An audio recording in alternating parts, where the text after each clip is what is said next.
Hello అండి, ఎలా ఉన్నారు? బాగున్నారా? నేనైతే చాలా బాగున్నాను. ఏం లేదు, ఈరోజైతే బీరకాయ కూర చేద్దామని అనుకున్నాను. అయితే ముందుగా బీరకాయలు తీసుకొని ఇలా ఒలుచుకోవాలండి. నేనైతే 4 టమాటాలు, 2 ఆనియన్, 2 పచ్చిమిరపకాయలు తీసుకున్నాను. చక్కగా వీటిని శుభ్రం చేసేసి టమాటాల పైన బ్లాక్ అది తొడియం ఉంటుంది కదండి, దాన్ని కూడా మనం నీట్గా క్లియర్ చేసేయాలి. చేసిన తర్వాత నీట్గా పెట్టుకొని టమాటాలు అయితే పొడుగ్గా కట్ చేసుకోవడం ద్వారా మెత్తగా ఉడిపోతాయండి, ఎలాంటి ఏం లేకుండా. చూసారు కదా, టమాటాలు ఆనియన్స్ ఇలా కట్ చేసుకోవాలి. ఎందుకంటే ఇలానే పొడుగ్గా కట్ చేసుకుంటే చాలా బాగుంటుంది. నేనంటే ఖచ్చితంగా ప్రతి కూరకి పచ్చిమిర్చి అనేది తీసుకుంటానండి. పచ్చిమిర్చి లేకపోతే నాకు టేస్ట్ అనిపించదు. అలానే ప్రతి ఒక్క దాంట్లో నేను పచ్చిమిర్చి అయితే వాడతాను బాగా. ఇలా ముక్కలు చేసుకున్న తర్వాత పక్కన పెట్టుకోవాలి. చాలామంది చెప్తుంటారు కదండి, కూరలు చేయడం రాదు నాకు కూడా రాదు. కానీ ముందుగా ప్యాన్ పెట్టుకున్నాను. కొన్ని మీరైతే మీ ఇష్టం వచ్చిన తాయలు వేసుకోండి. నేనైతే కొంచెం వేసుకుంటాను. పోపు వేసుకున్నానండి. అది మీకు చూపించకపోయాను. చూసి అది ఏంటని మీరు చూస్తున్నారా? అదైతే మునగాకు అండి. నేనైతే ప్రతి ఒక్క కూరలో మునగాకు వేసుకుంటాను, కరివేపాకు లాగా. అది కనిపించదు తర్వాత కూడా, ఎందుకంటే వారానికి ఒకసారి తినడం కంటే డైలీ మనకి తింటూ ఉంటే మంచి ఆరోగ్యం అనేది ఉంటుంది. మునగాకులో చాలా అంటే చాలా ప్రోటీన్లు విటమిన్లు ఉంటాయండి. మనకి హెల్త్కి చాలా మంచిది. అందుకనే నేనైతే వేసుకుంటాను. నేను పసుపు కూడా తిరుగు మాత్రం వేసుకుంటానండి, ఎందుకంటే బాగుంటుందని.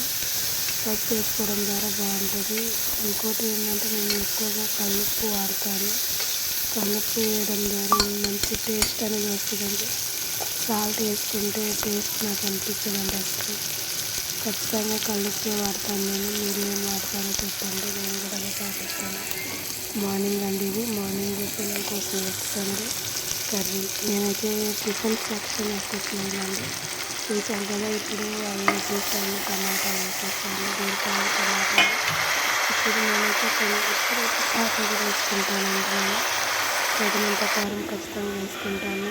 తిరిగి వేసినప్పుడు వేసేసి మెత్తగా తిప్పేసిన తర్వాత ఇంకా సిమ్లో పెట్టేస్తానండి. ఇలా సిమ్లో పెట్టిన తర్వాత చక్కగా ఉడుకుతుంది. చూసారు కదా, అది కారం వేయగానే మొత్తం ఉడికిపోయినట్టు అనిపిస్తుంది, కానీ ఇంకా ఉడకలేదు. ఇప్పుడే కదా తెగ వేసింది.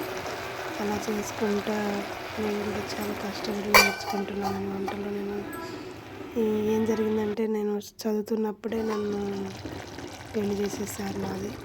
కాబట్టి నేను వంటలు నేర్చుకోలేకపోయాను. చిన్నప్పటి నుంచి హాస్టల్లో ఉన్నాను. హాస్టల్లో ఇంటికి వెళ్ళినా కానీ 1 వారం 2 వారాలు ఉంటాను కాబట్టి అమ్మోళ్ళు చేసి పెడితే చక్కగా తినేసేవాళ్ళము. అంతేగాని ఎప్పుడు వంట సరిగ్గా చేయలేదు. వంట కూడా రాదు మనకి. మీరు ఎల్లుల్లి పేస్ట్ వేస్తారని నేనైతే ఇలా పచ్చ దంచుకొని వేస్తానండి. చిటికేడు మసాలా మాత్రం వేస్తానండి. ఇది నేను ఇంట్లో పట్టుకున్న మసాలా అండి. ఎప్పుడు చూశారు కదా, అంత మాత్రమే వేస్తాను. ఎందుకంటే ఇలాంటి గ్యాస్ ప్రాబ్లం రాకుండా అన్ని మసాలా వేసిన టేస్ట్ ఉండదండి. ఆ మసాలా టేస్ట్ ఉంటుంది. కాబట్టి నేనైతే ఎక్కువ శాతం ఇంట్లో న్యాచురల్గానే వండుతాను.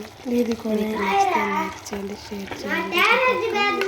ప్రతి ఒక్కరు బాగానే చేస్తాను. నేను ఎలా చేస్తాను అనేది కామెంట్ చేయండి, షేర్ చేయండి, సబ్స్క్రైబ్ చేయండి. చూసారా, నేను మా పిల్లలకి క్యారీ కూడా పెట్టేశాను. మధ్యాహ్నానికి ఇదేనండి, మార్నింగ్ కూడా ఇదే. ఎందుకంటే పిల్లలకి ఫుడ్ అయితే కొంచెం ఎక్కువగా తింటారు. టిఫిన్ అంటే అయితే కొంచెం ఎక్కువగా తింటారని. అంతేనండి. సబ్స్క్రైబ్ చేసుకోండి. బాయ్.